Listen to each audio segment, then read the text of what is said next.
verdade, com graça, com sabedoria, Pai. Derrama, Senhor, o teu entendimento, Senhor, as tuas bênçãos sobre a vida da tua filha nesta noite.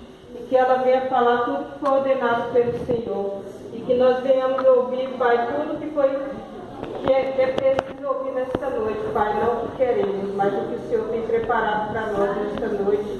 Em nome de Jesus. Amém. Aleluia. Eu cumprimento a igreja da paz, Senhor Jesus. Amém. A igreja pode se assentar. Eu acho que depois o pastor vai vir cantar uns corinhos, né? Porque tem sempre um irmão que canta os corinhos de fogo, né? Aleluia. Eu quero agradecer a igreja, assim como eu agradeci na quinta-feira, né? A cada oração, pela vida da minha mãe. Para a glória de Deus, ela está em casa, se recuperando. Né? Para quem não sabe, há uma semana atrás minha mãe passou por uma queimadura e ela ficou ali internada por uma semana, mas para a glória do Senhor Jesus ela está em casa. E coitada da pastora Lívia, eu deixei ela doida na quarta-feira. Ela queimou na terça-feira e na quarta-feira ela foi para a Zona Norte fazer uma avaliação apenas. E quando eu cheguei lá, o médico virou para mim e falou: sua mãe já está internada, depois você vê o horário de visita. E ali eu entrei em desespero, porque ela foi para uma avaliação, num lugar que eu nem sabia onde eu estava. E aí eu liguei para a pastora, liguei para o meu esposo, comecei a acenar meus irmãos, porque eu não sabia o que fazia. Aí um irmão falava para mim: traz a mãe de volta. O outro falava: deixa ela internada. Eu falava: meu Deus do céu, e agora? Não, se você deixar a mãe aí, você vai ver quando você chegar em casa. Eu falei: meu Jesus amado. Mas para a glória do Senhor, ela ficou ali. Irmãos, e se vocês vissem, assim, não para colocar medo ou temor, né? Porque eu acho que isso é consciência de cada um. Mas se vocês vissem as situações das pessoas que estão ali internadas, naquela ala de queimados, a gente seria mais precavido dentro do nosso lar ou aonde a gente está. Pessoas que às vezes num momento simples, de uma limpeza na casa, ali ela conseguiu colocar fogo na casa e se queimar. E às vezes são atitudes simples nossas. Minha mãe estava fritando um ovo e a frigideira virou e queimou os 2 pés dela. Era uma coisa simples. Então, assim, é algo para a gente pensar no nosso dia a dia, o quanto a gente às vezes é descuidoso com algumas situações. E quando o médico falou para minha mãe assim: olha, a senhora vai ter alta porque a senhora é a melhor que está aqui neste lugar, e tem um senhor na frente do quarto da senhora que ele já está todo cheio de bactéria e infecção, e se eu deixar a senhora aqui é perigoso a senhora se contaminar com a bactéria dele. Isso é ruim, você ver isso. Você vê pessoas ali. Mas graças a Deus por isso. Oremos para que essas pessoas elas se recuperem e saiam e voltem para o teu lar. Porque não é fácil. Como diz minha mãe, é uma dor insuportável. Uma dor que nada consegue controlar. E eu nunca vi, irmãos, a minha mãe é uma pessoa muito forte, que não reclama de dor, não reclama de enfermidade. Ela é muito durona. E quando ela chorava ali gritando de dor, aí foi o desespero.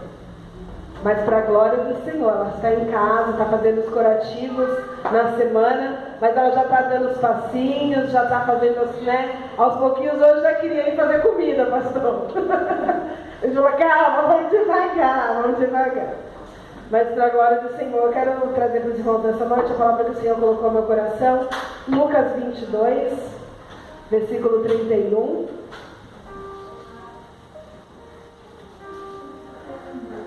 Aleluia. Lucas 22, 31. Diz a palavra do Senhor: disse também o Senhor: Simão, Simão, eis que Satanás vos pediu para vos ir andar como trigo, mas eu roguei por ti, para que a tua fé não desfaleça. E tu, quando te converteres, confirma teus irmãos. E ele disse-lhe: Senhor, estou pronto a ir contigo até a prisão e a morte. Mas ele disse: Digo-te, Pedro, que não cantará hoje o galo, antes que 3 vezes negues que me conhece. Novamente o versículo 32. Mas eu roguei por ti, para que a tua fé não desfaleça, e tu, quando te converteres, confirma teus irmãos. Nós conhecemos a palavra.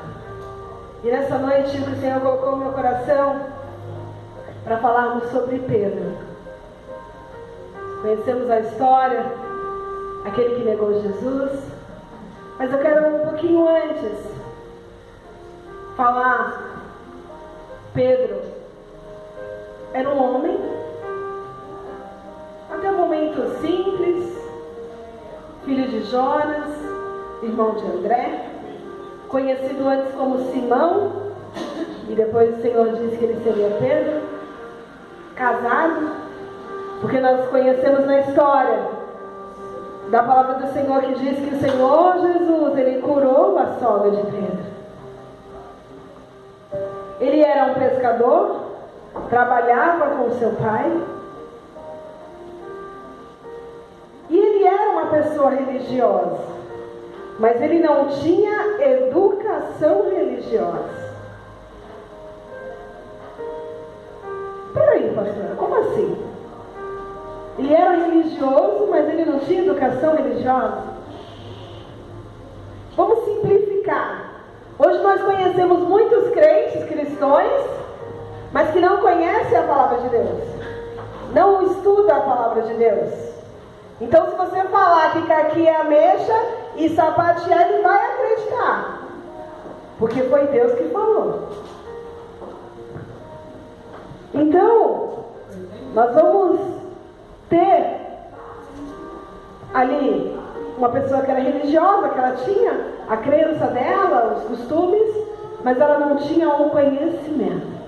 E no entanto que os judeus o chamavam de ignorante, por não conhecer, não ter essa educação.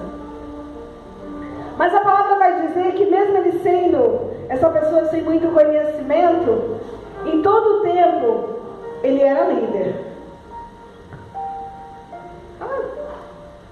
Assim. Porque o dom que Deus nos dá, com conhecimento ou sem conhecimento, a gente vai onde Deus quer. Aleluia. Claramente que o conhecimento ele nos aperfeiçoa dia após dia. Por isso que é importante, como a pastora falou, estudar, conhecer, ir atrás do sonho. Isso é muito válido para as nossas vidas. Isso é muito gratificante. E a palavra vai dizer que então, ali ele conhece Jesus. Ele ouve falar, ele se aproxima de Jesus e ele começa a andar com Jesus. E mais à frente nós vamos ver que ele se torna íntimo de Jesus. E aí ele começa a ser líder dos discípulos. Ele começa a se destacar como liderança em meio aos discípulos. Andando com Jesus, sendo íntimo de Jesus. Mas ainda ele não deixou de ser um ser humano, com falhas, erros.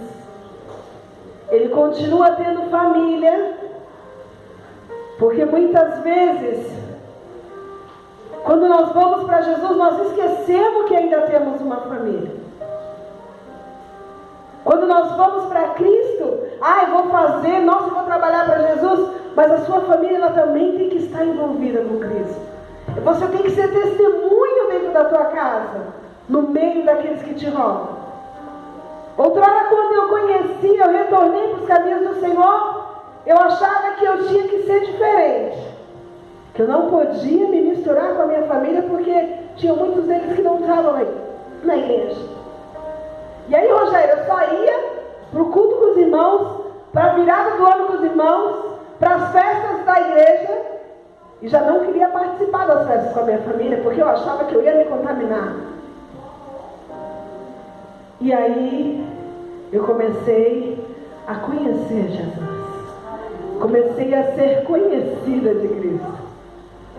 Porque uma coisa é você estar com Jesus, outra coisa é você conhecer aquele Jesus no qual você está convivendo. E esse meu pensamento mudou. Eu comecei sim a estar com a minha família, a estar com a minha parentela, mas mostrando para eles que eu estava sendo transformado, sendo uma pessoa diferente. E a história, a palavra do Senhor vai contar que aí Pedro, ele fala, não, já sou íntimo de Jesus, ó, Jesus, estamos juntos, lado a lado. E aí quando Jesus diz, olha, Simão, Simão, Satanás pediu para te rodear, para se andar com a tua vida. Mas só que ele não estava entendendo, porque ele via Jesus ali como um líder para ele e acabou. Se qualquer coisa acontecesse, ele estava junto. Porque ele estava contemplando e enxergando dia após dia o trabalhar de Jesus naquele lugar. Por onde passava Jesus, ele fazia algo diferente. E aí o Senhor no 32 diz, mas eu roguei por ti, para que a tua fé não desfaleça, e tu, quando te converteres, confirma teus irmãos. Pedro já estava andando com Jesus, mas só que naquele momento ele não entendeu o que Jesus falou para ele. Ele ainda não estava convertido, ele ainda não era uma nova criatura, ele ainda não deixou as velhas práticas, os velhos costumes. Ele ainda não tinha uma vida realmente estabelecida com Cristo. E ali ele questiona Jesus. Mas a palavra vai dizer que quando Jesus ali vai para a cruz, vai ali cumprindo a saga da cruz, como foi falado aqui, Pedro ele vai. Acredito que naquele momento você, ser humano, se decepcionando, dizendo, mas espera aí, e aí? E agora? O medo entra, a dificuldade, ali com certeza aquele sentimento. E a palavra vai dizer que quando Jesus era levado para ser ali acusado pelo sinédrio, aqueles maiorais, falar de Jesus, Pedro ele está ali no local e uma simples empregada o questiona. Ei, você não andava com ele? Você não andava com Jesus? Não foi nenhuma liderança que questionou Pedro. Não foi o sinédrio que o perguntou. Mas foi uma simples empregada. Uma serva daquele lugar que questiona Pedro. E aí o que Pedro faz? Ele nega. Ele nega Jesus. Mas a palavra diz que Pedro, quando ele nega, ele lembra do que Jesus falou para ele. E naquele momento ele se arrepende e chora amargamente. E eu acredito que além do que Jesus falou para ele, ele se lembrou dessa parte que Jesus disse que ele ainda não era convertido. E quando Pedro ele chora amargamente, ele começa a ser transformado por Jesus. Ele começa a ver diferente a trajetória com Jesus. E a palavra diz que ali Jesus ele é crucificado. Pedro, ele se mostra ali na liderança para escolher Matias. Pedro estava ali nos momentos principais com Jesus, nos momentos de intimidade com Jesus ele estava. Então quando Pedro ele se reconhece que ele errou, que ele falhou, acredito que naquele momento ele está destruindo a trajetória que ele viveu com Cristo. E ele começa a agir diferente. Mas como assim, pastora? Por que ele começa a agir diferente? Porque a palavra em Atos 4 vai dizer de uma das pregações, das transformações que aconteceu, que Pedro e João, ali eles curam um rapaz. E ao curar aquele rapaz, ele é questionado por novos maiorais.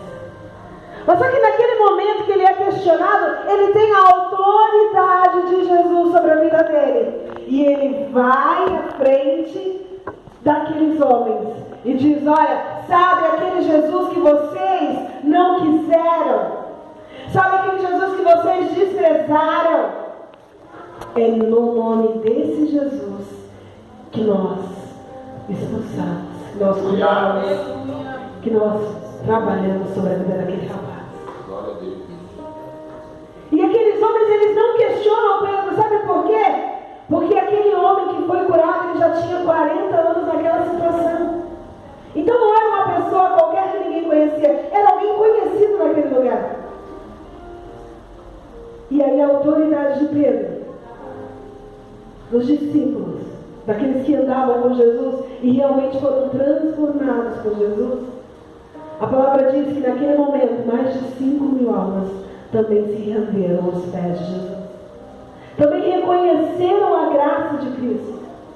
Mas tem algo principal no meio de toda essa trajetória da vida de Pedro.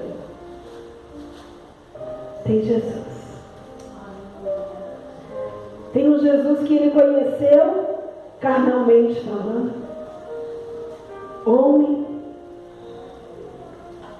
Andou com ele. Mas foi no momento de dor, no momento que antecedia a cruz, que Pedro começou a ser transformado com Jesus. E a palavra ela nos ensina que não basta eu estar dentro da casa com Jesus, eu estar dentro da igreja ouvindo de Jesus, que não basta eu ver os milagres que Jesus opera no meio da igreja, no meio da minha família, dos meus irmãos. Porque enquanto eu não querer essa conversão, essa transformação, Jesus ele não pode agir sobre a minha vida, porque o Senhor ele nos deu um livre-arbítrio. Ele nos deu a escolha, você quer estar comigo ou não? Mas o estar com Cristo não é só de presença física. Não é só para dizer que eu fui chamado para ser discípulo. Não. Estar com Jesus é quando eu for questionado, seja pelo Sinédrio, seja por uma simples pessoa, eu ter a autoridade de Jesus para dizer: eu sou serva escolhida de Cristo, eu sou filho daquele que morreu por mim. E quando Pedro ele consegue enxergar isso, que ele ainda não era transformado, porque a palavra vai dizer que ele ainda não era transformado, porque quando Jesus ali, aqueles servos vão buscar Jesus para levar ele ainda salta da espada, ele ainda quer fazer com as próprias mãos, corta a orelha do soldado. E Jesus diz: ei, não é com essa espada aí não. Pedro, você ainda não entendeu. Qual é a arma que você tem tentado lutar? Eu tenho ouvido para a igreja, tenho escutado a palavra de Deus. Eu tenho lido a palavra, tenho louvado, tenho adorado. Mas o que é que Jesus precisa fazer na tua vida? Vixe, pastora, você nem sabe. Ó, eu tenho tanta coisa para Jesus fazer na minha vida. Olha, eu quero isso, eu quero aquilo, eu quero aquele outro também. Aquele outro lá, sabe, eu já tinha esquecido. Não, eu quero também, já que a senhora perguntou.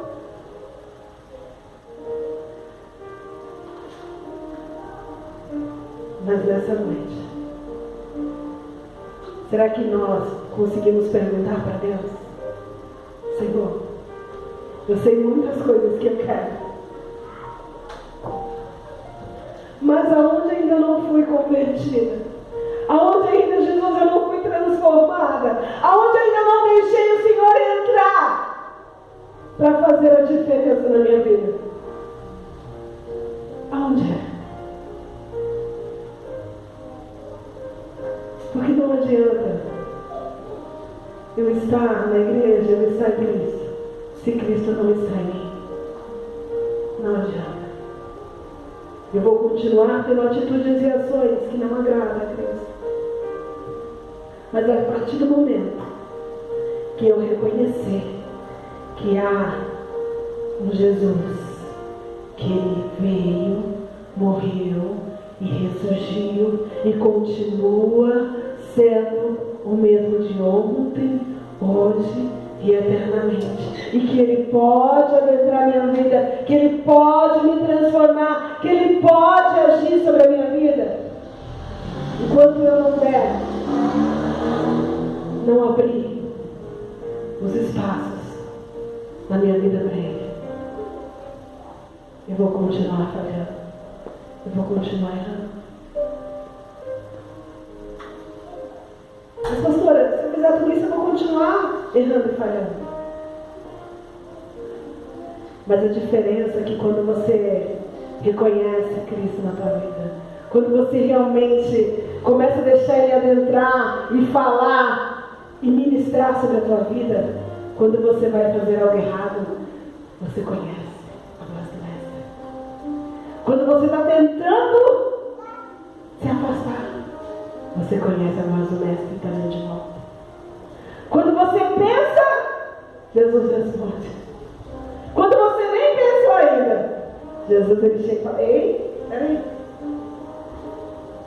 Porque você fica mais sensível ao Espírito Santo de Deus. Mas para Pedro ter essa experiência com Cristo, ele teve que passar por alguma situação. Talvez hoje, ou até aqui, você passou por N situações e muitas vezes nem viu o agir de Deus, assim como o Wallace falou. Deus ele livra do trem, livra, mas Ele está te livrando nas mínimas coisas, nos mínimos detalhes, dia após dia, falando com você, te transformando, lapidando a tua vida. Mas muitas vezes você está dizendo: não, estou com Cristo, pode vir que eu estou aqui. Ei, reconhece hoje que nós somos falhos, pecadores. Reconhecemos hoje que precisamos de Cristo. Senhor, por mais que eu esteja na tua casa, esteja o Senhor na minha casa, esteja o Senhor na minha família, esteja o Senhor nos meus projetos, esteja o Senhor nas minhas vontades. Mas, Senhor, se as minhas vontades não for a tua, me dê as tuas. Aleluia. Porque quando Pedro ele começa a agir diferente, ele não é mais reconhecido pelo turrão. E ainda quando Pedro ele ganha essas almas, o Sinédrio ainda diz que ele continua sendo aquele homem leigo, indulto, sem conhecimento. Mas só que aquele povo, Rogério, ele reconhece algo em Pedro. Ele reconhece que ele andou com Jesus. Ele reconhece que ele é um discípulo de Jesus. Que ele é alguém que teve intimidade com Jesus. Por quê? Ele não precisou mais lançar a espada. Ele não precisou agir de maneira errada. Pelo contrário, ele passou a agir da maneira que Deus queria na vida dele. Aleluia. Da maneira que lá atrás Jesus disse: olha, Pedro, o inimigo pediu para se andar com a tua vida, mas eu roguei ao Pai por você. E quantas vezes o inimigo ele tenta investir sobre as nossas vidas? E Jesus, o Deus Pai Todo-Poderoso, Ele nos livra, Ele nos guarda, Ele nos protege. E muitas vezes nem conseguimos reconhecer a grandeza de Deus nas nossas vidas. Mas que nessa noite, se existia um Pedro nas nossas vidas que ainda não foi convertido, que ainda não largou a mão da espada, que ainda não largou a mão daquilo que era errado, que nessa noite, em nome de Jesus, pela palavra do Senhor ministrada neste lugar, que as nossas vidas iam ser convertidas, que as nossas vidas iam ser transformadas, e assim como foi falado, louvado nessa noite, que o Jesus poderoso, que o Jesus que transforma, ele venha ao nosso encontro. Que Jesus, quando ele chegar diante de nós não nos fechamos, não nos bloqueamos para recebê-lo, mas sim que nós possamos estar de coração aberto para Jesus, para dizer: Senhor, muitas vezes eu fui à tua casa, mas Senhor, toma minha casa, toma minha vida e me faz ser um Pedro convertido, ganhador de almas e transformador de vidas, através da tua palavra, através do teu testemunho. Porque quando Jesus ele morreu na cruz por mim e por você, não foi em vão. Quando Jesus ali esteve na cruz, Pedro, ele já tinha sido transformado. Porque naquela virada da noite, ele teve um encontro com Jesus. Que nessa noite, eu e você também possa ter um encontro com Jesus. Porque a nossa vida necessita todos os dias ser encontrada por Jesus. Que essa palavra ela seja guardada nos vossos corações. E eu queria convidar o Ministério de Louvor para louvar novamente, para que esse Jesus poderoso ele possa entrar nas nossas vidas, ele possa tomar posse, né, das nossas vidas nessa noite. Porque é muito fácil quando nós estamos na casa do Senhor e o irmão diz: olha, toma posse disso, daquilo outro, mas toma posse da libertação de uma novidade de vida com Cristo nessa noite, porque é isso que nos vai levar para uma vida eterna com Cristo. Amém? Em nome de Jesus. E assim eu já quero agradecer a minha oportunidade. O ministério vai louvar, mas eu convido a igreja, fique de pé e vamos adorar o Senhor Jesus nessa noite. Em nome de Jesus. Olha, se foi para mim, para o ministério, por favor, foi bom.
Santo Rei dos Reis, Santo é o Rei, Santo, Santo, Santo é o Rei,